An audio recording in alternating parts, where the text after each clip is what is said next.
এবার বান্দা 36, 37, 38, 40 বছর বয়সে বুঝ আসার পরে বান্দা যখন মসজিদ দিয়ে যাচ্ছে, হঠাৎ করে মসজিদ থেকে ইমামে মুকাররম ওয়াইজ করতে করতে একটা আওয়াজ করলো, যে আওয়াজটা তার কানের মধ্যে লাগলো। ইমামে মুকাররম বলে, যার গুনাহ বেশি, যার পাপ বেশি, যার সওয়াব কম, এমন কেউ থাকলে আল্লাহর বাণীটা একটু শুনেন। আল্লাহর পক্ষ থেকে আমি আপনাদেরকে শুনাই দিচ্ছি কোরআনের বাণী, লা তাকনাতু মির রাহমাতিল্লাহ, লা তাকনাতু মির রাহমাতিল্লাহ। সুবহানাল্লাহ বলেন না রে ভাইয়া?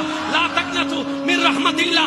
আল্লাহ পাক বলে, ও আমার বান্দা, তোর গুনাহ যদি পাহাড় পরিমাণ হয়ে যায়, কোথাও যদি তোর ঠাঁই না হয়, তুই লা তাকনাতু মির রাহমাতিল্লাহ, আমি আল্লাহর রহমত থেকে নিরাশ হইস না। আশাটা করে, বর্ষটা করে একবার আমি আল্লাহর দরবারে আই, একবার আমি আল্লাহর কাছে আই, একবার আমি আল্লাহর কাছে আই, একবার আমি আল্লাহর কাছে আই। যদি তোর গুনাহটা আসমান পরিমাণও হয়ে যায়, লা তাকনাতু মির রাহমাতিল্লাহ, আমাকে একবার বল, মা গাররাকা বিরাব্বিকাল কারীম, আমি আছি তো তোর রহমান, আমি আছি তো তোর রহিম, আমি আছি তো তোর গফফার, আমি আছি তো তোর সত্তার, আমি আছি তো তোর খালিক, আমি আছি তো তোর মালিক। লা তাকনাতু